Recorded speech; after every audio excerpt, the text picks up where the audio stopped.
আল্লাহ জাল্লা শানুহুর নিজের আওয়াজ, আল্লাহ জাল্লা শানুহু আল্লাহর মাখলুকদেরকে, মানুষদেরকে এত সুন্দর সুন্দর আওয়াজ দিতেন, আল্লাহর কাছে কত সুন্দর আওয়াজ রয়েছে। আল্লাহ জাল্লা শানুহু এই সুন্দর আওয়াজ দিয়ে বান্দাদেরকে আল্লাহর কালাম শোনাইবেন। সূরা আর রহমান, এটা সূরা কোরআনের একটা গুরুত্বপূর্ণ সূরা। এই সূরার মধ্যে আল্লাহ জাল্লা শানুহু কত গুরুত্বপূর্ণ কথা বলতেছেন যে এই সূরার মধ্যে 31 বার আল্লাহ সম্বোধন করে এই কথা জিজ্ঞাসা করতেছেন মানুষ এবং জিনকে সম্বোধন করে, দেখো তোমাদের জন্য কি আমি নিয়ামত পাঠাই নাই, তোমাদের জন্য কি আমি নিয়ামত পাঠাই নাই, তোমাদের জন্য কি আমি নিয়ামত পাঠাই নাই, কোন নিয়ামতকে তুমি অস্বীকার করতে পারো, কোন নিয়ামতকে তুমি অস্বীকার করতে পারো, সবগুলি তো আমার পক্ষ থেকে তোমার কাছে গেছে, তুমি এইগুলি ভোগ করছো। বলেন যে আল্লাহ মানুষকে সম্বোধন করি, জিন্নাতকে সম্বোধন করি, আল্লাহর নিয়ামতের কথা জিজ্ঞাসা করতেছেন।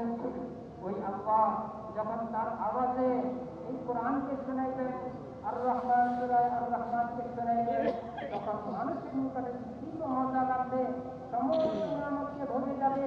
আল্লাহর কোরআনের আওয়াজ শুনে বলতেছেন যে ভাই, আজকে যদি একজন সুন্দর কোরআন পড়নে ভাগা তিনি আমাদেরকে কোরআনের আয়াত শোনান, কোরআন পড়ে শোনান, তখন আমাদের মধ্যে যারা কোরআন বুঝি না তাদের মধ্যে একটা পরিবর্তন আসে যায়, তাদের মধ্যে একটা অবস্থা সৃষ্টি হয়ে যায়।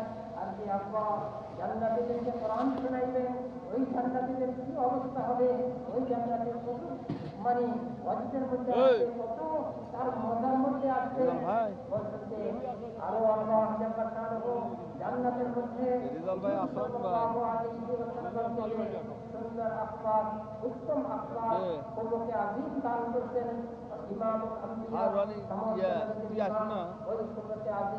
সমস্ত জান্নাতীদেরকে আল্লাহ দান করবেন। বলতেছেন যে এই কবকে আজিমের কারণে, এই সুন্দর আখলাকের কারণে কোন জান্নাতের দিনের মধ্যে হিংসা থাকবে না, কোন জান্নাতের দিনের মধ্যে বিদ্বেষ থাকবে না, কোন জান্নাতের দিনের মধ্যে একে অপরের প্রতি ক্রোধ থাকবে না, একে অপরের প্রতি গোসা থাকবে না। এক সুন্দর জীবন, এক শান্তিময় জীবন, এক আরামের জীবন। এর মধ্যে আল্লাহ বান্দাকে তার দিদার করবেন। বলতেছেন যে আল্লাহ দেখা দিবেন, আল্লাহ পাকের এই নিয়ামত দুনিয়া আসছেন তাদের মধ্যে সবচেয়ে বড় নিয়ামত হবে। বলতেছেন যে আল্লাহ জান্নাতীদেরকে এই কথা বলবেন, হে জান্নাতী, তোমরা আমাকে দুনিয়াতে দেখতে পাও নাই, আমি পর্দার আড়ালে ছিলাম, তোমার ওই চোখের ওই জুতি ছিল না, যেই জুতি দিয়ে তুমি আমাকে দেখবে, তোমার ওই চোখের শক্তি ছিল না, সেই চক্ষু দিয়ে আমাকে দেখবে। হযরত মুসা আলাইহিস সালাতু ওয়াস সালাম আল্লাহকে দেখতে চাইছেন, আল্লাহ জাল্লাহু বলছেন যে না, তুমি দেখতে পারবে না। মেরে মুহতারাম, কোরআনে পাকের মধ্যে তার ঘটনা আছে যে আল্লাহ জাল্লাহু বলছেন, তারপরে কি হয়েছে, কিন্তু আল্লাহ জাল্লাহু জান্নাতের মধ্যে সেখানে বান্দার সামনে আসবেন, জান্নাতি আল্লাহর দিদার হবে, আল্লাহকে দেখতে পাইবেন। এর চেয়ে বড় নিয়ামত আর কি হতে পারে? তাদেরকে দেখবেন। বলতেছেন যে ভাই, এই জন্য দুনিয়া আমাদের জিন্দগি বড় গুরুত্বপূর্ণ জিন্দগি, এই জিন্দগির কর্মই আমাদের আখিরাতের জন্য। বলতেছেন যে দুনিয়া দারুল আমল, আমলের জায়গা, আর আখিরাতের যে দারুল জায়গা, আখিরাতের যে বদলা নেওয়ার জায়গা, এর ফল নেওয়ার জায়গা। বলতেছেন যে ভাই, দুনিয়ার জিন্দগি বড় গুরুত্বপূর্ণ জিন্দগি। এই জিন্দগির মধ্যে যেই ধরনের আমল করবে আখিরাতে নিজেই দেখতে পাইবে। ভালো আমল করলে ভালো বদলা পাবে, খারাপ আমল করলে খারাপ বদলা পাবে। সেখানে যতই আফসোস করবে, এই আফসোস কোনোদিন কাজে আসবে না, যেহেতু সময় মতো সে তৈরি করে নাই।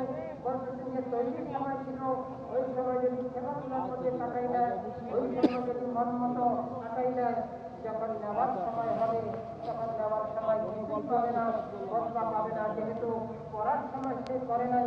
এজন্য কতদিনও ইব্রাহিম সাহেব দামাত বারাকাতুহু তিনি এই কথাটা ভালো করে বুঝাইছেন।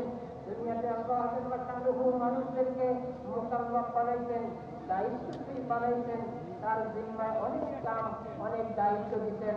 আর সমস্ত মাখলুককে মুসাফফার বানাইছেন, মানুষের অধীনে বানাইছেন, মানুষের উপকারের জন্য বানাইছেন, মানুষের খেদমতের জন্য বানাইছেন। মেরে মুহতারাম, মানুষ এবং দিন জাতি কত বড় গুরুত্বপূর্ণ আল্লাহর পক্ষ তাদের দায়িত্ব দিবে এবং এই দায়িত্বের বদলা এমনভাবে দিবেন কোনোদিন এই দায়িত্বের বদলা শেষ হবে না, কোনোদিন তুলে নেওয়া হবে না, কোনোদিন তার মধ্যে কম বেশ হবে না, কোনোদিন পরিবর্তন হবে না।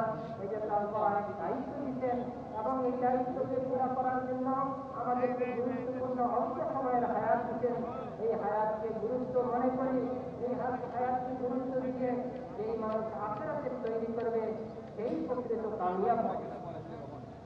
जाएंगे जन्नत में इंशाअल्लाह।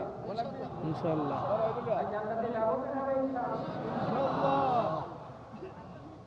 जन्नत में जाएंगे, खाना खाएंगे, 40 साल खाएंगे, लेकिन पेशाब नहीं होगा, पाखाना नहीं होगा, भूख भी नहीं होगी। यहाँ खाते हैं तो भूख की वजह से खाते हैं, ज्यादा खाने के बाद और खटकी डकारें भी आती हैं। लेकिन जन्नत में 40 साल बंदे जन्नती खाएगा, न पेशाब होगा, ना पाखाना होगा, ना खटकी डकारें आएंगी। एक डकार नहीं होगी, डकार हमारी आती है तो उसमें बदबू आती है, खुशबूदार डकार निकलेगी, उससे हवा चलेगी। और जन्नत की जो तरफ है उसके पत्ते सोने चांदी के होंगे, उससे गुजरेगी वो हवा, वो पत्ते बजेंगे, उसमें सुरीली आवाज आएगी।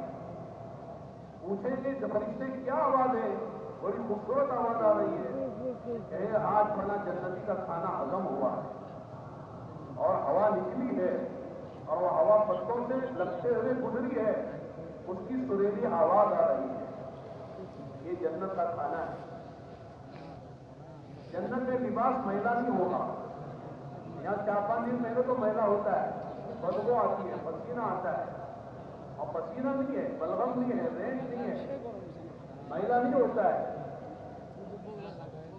हदीसों का मफहूम है जन्नती अनार तोड़ेगा, अनार उसका छिलका इसका लिबास बन जाएगा, उसके अंदर का गूदा की फिदा बनेगा और अनार के अंदर से हूर निकलेगी कि इसकी बीवी बनेगी। क्या मजा आएगा। बहुत लोग कहते हैं साहब कैसे हूर निकल जाएगी, अनार में हूर कैसे निकलेगी। अल्लाह ने उनको समझाने के लिए दुनिया में आम की गुठली में कीड़ा रखा है। आम की गुठली होती है, उसके अंदर कीड़ा जिंदा निकलता है, जिसको बौरा कहते हैं। जो लोग नहीं मानते उनको मानना चाहिए कि देखो जब जो अल्लाह दुनिया में आम की गुठली में कीड़ा रख सकता है, वो अल्लाह जन्नत के अनार में हूर क्यों नहीं रख सकता है। अल्लाह के लिए कोई मुश्किल नहीं है। ये खाना पीना मौज मजे करना कोई काम नहीं वहां पर। वहां नमाज नहीं है, रोजा नहीं है, वहां हज नहीं है, तबलीग नहीं है, चिल्ला 4 महीने नहीं है, सब खाना ही खाना, मौज ही मौज है। आज कर दिया है इसलिए कल वो मिलने वाला है। फला तालमु नफ्सुम मा उखिया लहुम मिन कुर्रति अयुन जज़ाअम बिमा कानू यअमलून। फला तालमु नफ्सुम मा उखिया लहुम मिन कुर्रति अयुन। सूरह सजदा में अल्लाह फरमाते कोई भी शख्स नहीं जानता कि आंखों की ठंडक का सामान अल्लाह ने जन्नतियों के लिए जन्नत में क्या छुपा के रखा है। इनके लिए ये बदला है फीहा माला ऐनुन रअत वला उज़ुन समिअत वला खतर अला क़ल्बि बशर। जो नेमतें अल्लाह जन्नत में जन्नतियों को देंगे जिसको किसी बशर की आंख ने देखा नहीं, किसी बशर के कान ने सुना नहीं और किसी बशर के क़ल्ब और दिमाग पर उसका वहम गुमान भी नहीं गुजरा, वो नेमतें अल्लाह ताला जन्नतियों को जन्नत में अता फरमाए। अल्लाह हमको को नसीब फरमाए। তো বলতেছেন যে ভাই জান্নাতের মধ্যে আল্লাহ যে নিয়ামতগুলো দিবেন, বলতেছেন যে দুনিয়ার সাথে কোনো তুলনাই হইতে পারে না, দুনিয়ার হিসাবে চিন্তাই করা যাইতে পারে না। জান্নাতের মধ্যে আল্লাহ খাওয়ার নিয়ামত দিবেন, 1 দিন 2 দিন 4 দিন 10 দিন না, খাইতে থাকবে 40 বছর পর্যন্ত একাধারে খাইতে থাকবে। বলতেছেন যে ভাই সেখানে ভোগের কষ্ট হবে না, সেখানে মজারই জিনিস হবে, দুনিয়াতে তো একটু বেশি খাবার পরে ওদের ইস্তেঞ্জার দরকার হয়, কষ্ট হয়, কত ধরনের মুখ থেকে ভেতর বাহির হয়, একটু দুর্গন্ধ হয়, কত রকমের পেরেশানি, কত রকমের কষ্ট, এবং দুনিয়াতে একসাথে বেশি খাইতেও পারে না। কিন্তু জান্নাতের খাওয়া যেহেতু মজার জন্য হবে, জান্নাতের খাওয়া যেহেতু ভোগ বিলাসের জন্য হবে, এই জন্য খাইতে থাকবে খাইতে থাকবে। সেখানে ইস্তেঞ্জার কোনো অবস্থা নাই, বলতে সঙ্গে খাইতে খাইতে যখন একবারে এক সময় হবে তখন ভেতর আসবে এবং ভেতর থেকে সুগন্ধি বাড়িয়ে বলতেছেন যে সেখানে ভেতরের সুগন্ধি এবং সুগন্ধি এমন হবে, বলতেছেন যে জান্নাতের মধ্যে যে গাছগুলি হবে এই গাছগুলির পাতা শব্দকালী হবে। বলতেছেন যে যখন জান্নাতের ভেতর দিকে ভেতর দেওয়ার সাথে সাথে এই বাতাসটা যখন চলতে থাকবে তখন ওই বাগানের পাতা একটা সাথে হিলতে থাকবে, একটা সুন্দর আওয়াজ হবে, একটা মনোরম আওয়াজ হবে, একটা মনের শান্তির আওয়াজ হবে। এই আওয়াজকে ফেরেশতারা জিজ্ঞাসা করবেন, এত সুন্দর আওয়াজ থেকে বাহির হইল, কোথায় থেকে এই সুন্দর আওয়াজ বাহির হইল? তখন বলা হবে জান্নাতি তার খানা হজম হয়েছে, তার থেকে ভেতর আসছে, ওই ভেতরের বাতাসে জান্নাতের গাছের এই মানে এই যে আওয়াজ হয়েছে এবং এই আওয়াজের মধ্যে এত সুন্দর যে আওয়াজ বাহির হয়েছে। বলতেছেন যে ভাই জান্নাতের অবস্থা এমন হবে যেখানে মনের সমস্ত চাহিদা আল্লাহ পুরা করবেন, মনের সমস্ত চাওয়া সেখানে পুরা হবে। সেখানে বলতেছেন যে কাপড় চোপড় কোনো ময়লা হবে না। দুনিয়াতে তো একটু কিছুদিন থাকলে কাপড় ময়লা হয়ে যায়, কাপড় ধুইতে হয়, কাপড় থেকে দুর্গন্ধ আসে, শরীর থেকে ঘাম বাহির হয়, ঘামে দুর্গন্ধ হয়, আশেপাশের মানুষ কষ্ট পায়। বলতেছেন যে সেখানে এইগুলি কিছুই হবে না, কষ্টদায়ক কোনো জিনিস হবে না। বলতেছেন যে সেখানে সেখানে পোশাকও বড় উন্নত পোশাক হবে। জান্নাতের আনার, এই আনারের শিক্ষা যখন জান্নাতি আনারকে ভাঙবে, আনারের শিক্ষা তার শরীরের পোশাক হয়ে যাবে। বলতেছেন যে আনার থেকে হুর বাহির হবে, যেই হুর ওই জান্নাতের জন্য বিবি হিসাবে হবে। এখন মানুষ অস্বীকার করতে পারে যে আবার এটা থেকে আনার থেকে কিভাবে হুর বাহির হবে আর হুর জান্নাতের বিধি হবে, এটা কেমন করে হইতে পারে? বলতেছেন যে ভাই দুনিয়াতে আল্লাহ শিক্ষা দেওয়ার জন্য আমের বীজের ভিতরে আমের বীজের ভিতরে অনেক সময় কীড়া হয়, আমরা চোখে দেখি জীবিত কীড়া, অথচ আমের ভিতরে যদি আমের ভিতরে আল্লাহ কীড়াকে দিতে পারেন, ওই আল্লাহ বড় কুদরত আল্লাহ, এই আল্লাহ তার ক্ষমতাকে জান্নাতের মধ্যে জান্নাতীদের জন্য ব্যবহার করবেন, ওই আল্লাহ কি আনারের মধ্যে হুরকে দিতে পারেন না? বলতেছেন যে ভাই আল্লাহ জান্নাতের মধ্যে এমন এমন নিয়ামত তৈরি করে রাখছেন, মালা আইনুন রাআত ওয়ালা উযুনুন সামিআত ওয়ালা খাতারা আলা কলবি বাশার, যেটা কোনোদিন চোখে দেখে নাই, কানে শুনে নাই, কল্পনা করিয়াও শেষ করতে পারবে না। জান্নাতীদেরকে আল্লাহ খুশি করবেন, জান্নাতের সমস্ত চাহিদা পুরা করবেন, জান্নাতীদেরকে আল্লাহ সমস্ত চাহিদা পুরা করার জন্য জান্নাতকে তৈরি করছেন আল্লাহর মেহমানের জায়গা, আল্লাহর মেহমানখানা। এই জন্য বলতেছেন যে ভাই দুনিয়া হচ্ছে আখিরাতের তৈরির জায়গা, আল্লাহ তাদের পুরস্কার নেওয়ার জায়গা, আল্লাহ বানানো মেহমানি গ্রহণ করার জায়গা, আল্লাহর মেহমানি জায়গা, যে জান্নাত অর্জন করার জায়গা। এখানে যদি আমি ভালোভাবে চলি, আল্লাহর হুকুম মতো চলি, আল্লাহর হুকুম মতো জীবনযাপন করি, এক সময় এমন আসবে আল্লাহ আমার মনের সমস্ত চাহিদা পুরা করবেন, সমস্ত কষ্ট দূর করে দেবেন, সমস্ত খুশির জায়গা বানাই দিবেন, সমস্ত চাহিদা পুরা করার জায়গা বানাই দিবেন। সেখানে মনের চাহিদা পুরা হবে, সেখানে আওয়াজের চাহিদা পুরা হবে, সেখানে কানের চাহিদা পুরা হবে, সেখানে দেখার চাহিদা পুরা হবে। সমস্ত চাহিদা পুরা করার জন্য আল্লাহ জান্নাতকে তৈরি করতেন। এই জন্য বলতেছেন যে ভাই জান্নাতের তৈরি তো দুনিয়াতেই করতে হবে, জান্নাতের ব্যবস্থা দুনিয়াতেই নিতে হবে। এখানে অবহেলার সাথে জীবন কাটানোর জায়গা না, এখানে মন মতো জীবন কাটানোর জায়গা না, এখানে তো আল্লাহর বন্দা হয়ে বন্দীদের সাথে আল্লাহর হুকুম মোতাবেক জীবন কাটানোর জায়গা, জান্নাতের তৈরির জায়গা। साहबा को جنت پر ایسا یقین تھا جیسے آنکھوں دیکھی چیزوں پر یقین ہوتا ہے. کتابوں میں آیا ہے مکہ مکرمہ میں اللہ کے نبی علیہ الصلوۃ والسلام حج کے موسم میں آنے والے قافلوں کو جا کے دعوت دیتے. اس میں انصار مدینے کے آئے اور تو حضرت کے قبیلے تھے جو یمن سے آئے تھے مدینے, بعد میں انصار میں آئے. ان سے اللہ کے نبی صلی اللہ علیہ وسلم بات کر رہے تھے کہ آدمی پہلے سال آئے, پھر 12 آئے, پھر 72 آئے. انہوں نے اللہ کے نبی صلی اللہ علیہ وسلم کو دعوت دی کہ آپ مکے سے مدینے آ جائیں.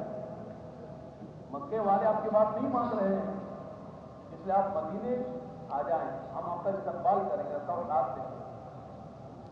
حضرت عباس رضی اللہ عنہ جو اللہ کے نبی کے چچا تھے, وہ ابھی مسلمان نہیں ہوئے تھے. اس وقت وہ سامنے تھے.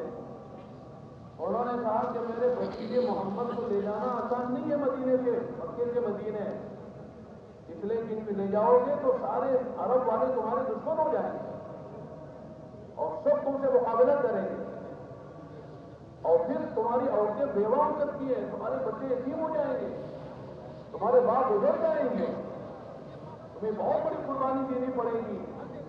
ذرا سوچ سمجھ کے دعوت دینا میرے بھتیجے. یہ انہوں نے حضرت عباس نے انصار سے مدینے والوں کو کہا. مدینے والوں نے اللہ کے نبی کی طرف متوجہ ہو کے کہا, اللہ کے نبی جو آپ کی چچا کہہ رہے ہیں یہ ساری باتیں پیش آئیں گی, آپ کو لے جانے پر یہ سارے قربانی دینی پڑے گی. تو آپ نے فرمایا کہ ہاں یہ سب ہوگا جو میرے چچا نے کہا ہے. عورتیں بیوہ, بچے یتیم, باپ اجڑ جائیں گے, حالات بہت خراب ہوں گے, ساری دنیا تمہاری دشمن بن جائے گی, سارے عرب تمہارے دشمن بنیں گے. انصار کو جو اللہ کے نبی نے یہ فرمایا تو انصار نے کہا کہ ٹھیک ہے اللہ کے نبی, یہ ساری قربانی ہم دیں گے. یعنی آپ کے لے جانے پر اگر سارے مکے والے عرب والے ہمارے دشمن ہو جائیں, یہاں تک کہ ہماری جانیں بھی دینی پڑے, بچے ہمارے یتیم, عورتیں بیوہ ہو جائیں اور ہمارے سارے باپ اجڑ جائیں, یہ ساری قربانی دیں گے, تو اس کے بدلے میں ملے گا کیا؟ یہ سوچنے کی بات ہے, یہ سنانے کے لیے میں ان کی بات کہہ رہا ہوں. ملے گا کیا؟ اللہ کے نبی علیہ الصلوۃ والسلام نے یہ نہیں فرمایا کہ فارس فتح ہوگا اور ایران کے خزانے تمہارے قدموں میں آئیں گے, روم فتح ہوگا, روم کے خزانے تمہارے پاس آئیں گے, مصر فتح ہوگا, حبشہ فتح ہوگا, یہ ساری چیزیں تمہیں دنیا کی ملیں گی. آپ نے صحابہ سے یہ نہیں فرمایا, اس لیے کہ آپ یہ سمجھانا چاہتے تھے دنیا کی کوئی قیمت نہیں ہے. لو كانت الدنيا تعدل عند الله جناح بعوضة ما سقى كافرا منها شربة ماء. یہ ساری دنیا کی قیمت اللہ کی نگاہوں میں ایک مچھر کے پر کے برابر ہے کہ قیمت رکھتی. اللہ پاک کسی بے ایمان کو ایک گھونٹ پانی پینے کو نہ. آپ نے فرمایا ساری قربانی کے بدلے میں تمہیں جو ملے گا وہ جنت ملے گی. انصار نے کہا اللہ کے نبی اگر یہ ساری قربانی ہم دیں, ہمارے بچے یتیم, عورتیں بیوہ, ہماری دنیا لٹ جائے اور ہماری جانیں چلی جائے, اس کے بدلے میں اگر جنت ملتی ہے تو ہر قربانی کے ہم تیار ہے. یہ صحابہ کا یقین تھا جنت کا, جنت کا شوق ایسے تھا. ایک صحابی احد کے میدان میں اللہ کے نبی نے پوچھا کہ اللہ کے نبی اگر اس معرکے میں میں شہید ہو جاؤں تو اللہ کے انعام کیا ملے گا؟ آپ نے فرمایا کہ سیدھا جنت میں جاؤ, تمہارا قطرہ زمین پر گرے گا اس سے پہلے مغفرت ہو جائے گی اور جنت میں سیدھا پہنچو گے. وہ کھجور کھا رہے تھے, کھجوریں اٹھا کے پھینک دی. انہا لحیات طویلہ, کھجور کھانے کی جو مدت ہے بڑی لمبی ہے, پھینک دیا اور گھس گئے معرکے میں, لڑتے لڑتے شہید ہو گئے. اور زبان سے کیا نکلا ہے؟ اس کو رب الکعبہ, رب کعبہ کی قسم میں کامیاب ہو گئے. جان جا رہی ہے, بیوی بیوہ ہو رہی ہے, بچے یتیم ہو رہے ہیں, اور ابھی جو ہے जान निकलने वाली है और जबान से निकला उस रब्बिल काबा, रब्ब काबा की कसम में कामयाब हो गया। वही बात है कि उमन सुखिहान इन्ना उदखिल जन्नत फक़द फ़ाज़ वमल हयातुद दुनिया इल्ला मताउल गुरूर। सहाबा का यकीन ऐसे जन्नत पड़ता, इसलिए जान लगाना, माल लगाना, वक्त लगाना, हर चीज की कुर्बानी देना उनके लिए आसान है, इसलिए कि जन्नत के मुकाबले इसकी कोई हैसियत नहीं है। अल्लाह वो शौक हमें भी नसीब फरमा। तो বলতেছেন যে ভাই সাহাবায়ে কেরাম রাদিয়াল্লাহু আনহুম আজমাইন জান্নাতের ইয়াকিন ছিল, এমন ইয়াকিন ছিল যেমন জান্নাতকে চোখে দেখতেছেন, জান্নাতকে চোখে দেখতেছেন, এমন ইয়াকিন পয়দা হয়েছে। আমরা যেরকম জিনিসকে চোখে দেখি, সাহাবায়ে কেরাম রাদিয়াল্লাহু আনহুম আজমাইন ইমানের বাইরে এত মেহনত করছেন, যেমন জান্নাতকে চোখে দেখতেছেন, জান্নাতের নিয়ামতকে চোখে দেখতেছেন, জান্নাতের শখ, জান্নাতের আগ্রহ, জান্নাতের জন্য মেহনত, ওনাদের জান্নাত যেমন চোখে দেখতেছেন। বলতেছেন যে হুজুর সাল্লাল্লাহু আলাইহি ওয়াসাল্লাম মক্কায় মুকাররমা থাকা অবস্থায় হজের মৌসুমে খুব দাওয়াত দিতেন, তাঁবুতে তাঁবুতে যাইতেন এবং সাল্লাল্লাহু আলাইহি ওয়াসাল্লাম একবার দাওয়াত দিতেছিলেন মদিনাবাসী আওস এবং হযরত, তারা ইয়ামান থেকে আসছে মদিনার মধ্যে। এই মদিনাবাসী মক্কাতে আসছেন, সর্বপ্রথম তো 6 জন আসছেন, দ্বিতীয়বারে 12 জন আসছেন, তৃতীয়বারে 72 জন আসছেন। সাল্লাল্লাহু আলাইহি ওয়াসাল্লামকে আপনি মক্কাতে এত কষ্ট করতেছেন, এত কোরবানি করতেছেন,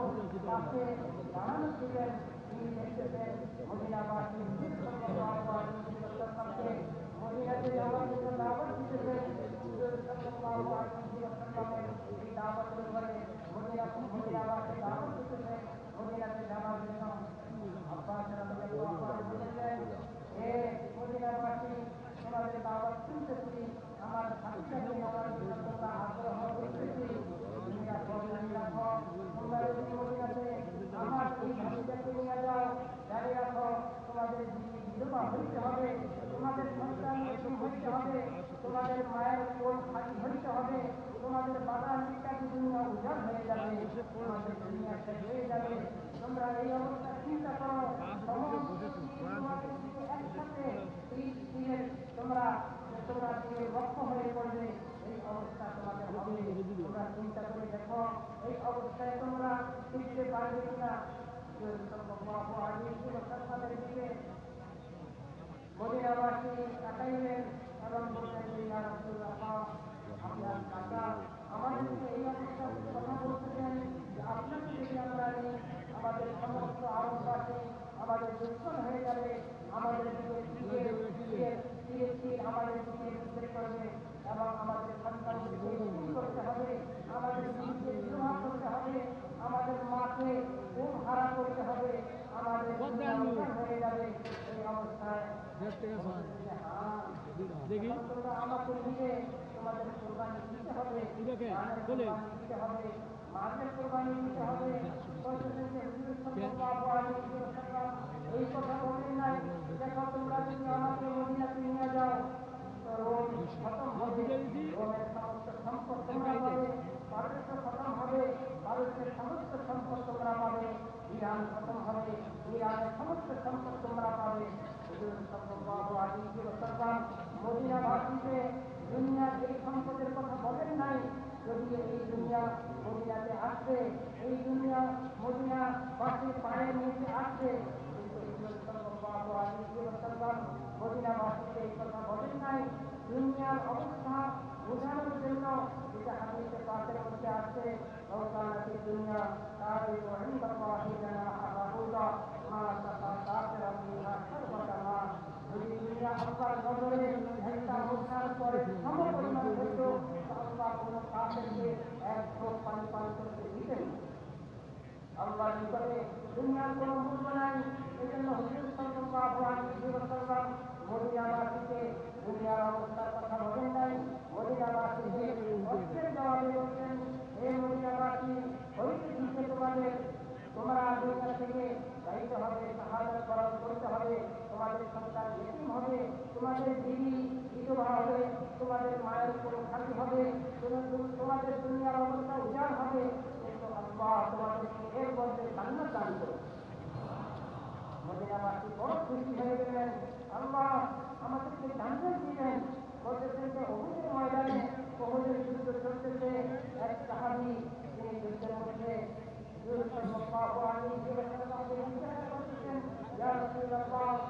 যদি আমি জান দিয়ে দিই, আমি যদি শাহাদাত বরণ করি, আমি কি পাবো? বলেন, তোমার শরীর থেকে প্রথম রক্তের প্রথম ফোঁটা জমিনে পড়ার আগে আল্লাহ তোমাকে মাফ করে দিবেন, আল্লাহ তোমাকে জান্নাত দিবেন। সাহাবী এই কথা বলতেছিলেন, খেজুর খাইতেছিলেন, হাতে খেজুর ছিল, বলতেছিলেন ইন্না হাযা হায়াতুন তাওয়িলা, আরে খেজুর খাওয়ার সময়টা তো বড় লম্বা সময়, এত লম্বা সময় আমার কাটে যাবে, জান্নাতের অপেক্ষায় জান্নাতে যাওয়ার জন্য এত লম্বা সময় কাটে যাবে, জান্নাতে যাওয়ার মধ্যে এত লম্বা সময় কাটে যাবে না, এটা দরকার নাই। নরমালি হাতে নিতে যুদ্ধ করতে করতে শহীদ হয়েছে। ভাই, জান্নাতের শখ এবং আগ্রহ, জান্নাতের সাহাবাদের দিনের মধ্যে জান্নাতের শখ যেমন ছিল, জান্নাতের মোকাবিলায় নিজের জান কিছুই না, জান্নাতের মোকাবিলায় বিধবা হওয়া কিছুই না, জান্নাতের মোকাবিলায় সন্তানরা বেশি হওয়া কিছু না, জান্নাতের মোকাবিলায় দুনিয়া উজাড় হওয়া কিছু না, সব কিছুর বিনিময়ে জান্নাত খুশি হয়ে গেছেন সাহাবায়ে কেরাম রাদিয়াল্লাহু আনহুম আজমাইন। জান্নাতের শখ এবং আগ্রহী ছিলেন, জান্নাতের জিন্দেগি, ওনাদের জান, ওনাদের মাল, ওনাদের যোগ্যতা, ওনাদের সময় সব জান্নাতের জন্য বিলীন করে দিতেন। ভাই, আমরা তো ওই নবীর উম্মত, আমাদের জান আল্লাহ আমাদেরকে দিতেন, এই জন্য দিতেন দুনিয়াকে উন্নত করার জন্য না, দুনিয়াকে সাজানোর জন্য না, দুনিয়াকে দুনিয়া হিসাবে দেখানোর জন্য না। বলতেছেন যে এটা মুসলমানের কাম না, মুসলমানের জন্য না, মুসলমানকে তো আল্লাহ জান দিতেন, মান দিতেন, সম্পদ দিতেন, যোগ্যতা দিতেন, আল্লাহকে খুশি করবে, আল্লাহ হুকুমকে পুরা করবে, আল্লাহর কন্যাকে চিন্তা করবে এবং জান্নাতের মুখে দুনিয়া अल्लाह के नबी सल्लल्लाहु अलैहि वसल्लम और मुख्तसर जामे कलमा फरमाया। आपने जो चीजें की गई खुसूसी तौर पर उसमें जवाब में कभी हुई, जैसे हमारी जबान में कहते हैं कि दरिया को कूदे में बंद कर दिया।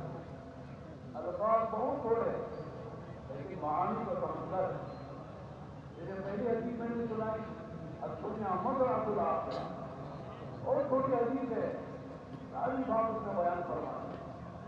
इसी तरह की हदीस है दुनिया सिजनुल मोमिन और जन्नतुल काफिर, कि दुनिया मोमिन के लिए जेल है, खाना है, और जो गैर मोमिन है सम्मान नहीं है, उसके लिए दुनिया जन्नत है। अब उलमा ने बड़ी लंबी चौड़ी तस्वीर की। पहली बात यह कि जेल खाने की जब खसूसियतें हैं, पहली बात यह है कि आदमी में जाना नहीं चाहता। कोई जाना चाहता जेल खाने में? कोई नहीं चाहता, इल्ला है कि आदमी पागल हो, उसे पता नहीं जेल क्या होती है, डर क्या होता है, वो तो जाएगा। लेकिन जो आदमी अक्ल हवास रखता है और सलीमुल अक्ल है, फितरत है, वो जेल के नाम से डरता है, जेल से घबराता है। पहली बात। दूसरी बात, खुदा में खासा अगर चला गया इस जुर्म में, इस जुर्म के बड़े इंतजाम में चला गया, वहां रहना नहीं चाहता, वहां से निकलना चाहता है। कि कोई कोशिश करके बेल लेता है, कोशिश करता है, स्मरण के करवाता है, करता है, लेकिन जल्द से जल्द वहां से निकल जाऊंगा। जेल में रहना कोई पसंद नहीं करता है। और तीसरी बात क्या है, जेल में जो चला गया वो आजाद नहीं है, वहां पाबंद है। खाना जो दिया जाएगा वो खाएगा, लिबास भी बदल जाता है, सोने और जागने के औकात बदल जाते हैं। इधर उधर काम छोड़ दिया जब वो काम करना पड़ता है कि मर्जी नहीं चलेगी, वो आज़ादी खत्म हो जाती है। फरमाते हैं कि मोमिन दुनिया में जय की तरह है। क्या मतलब है कि मोमिन दुनिया में ठीक लगा दुनिया में आना नहीं चाहता, आ गए दिया है। अब दुनिया में रहना नहीं इसे जाने की तैयारी निकलो जल्दी से यहाँ से, अमाल पूरा करके निकलो यहाँ से।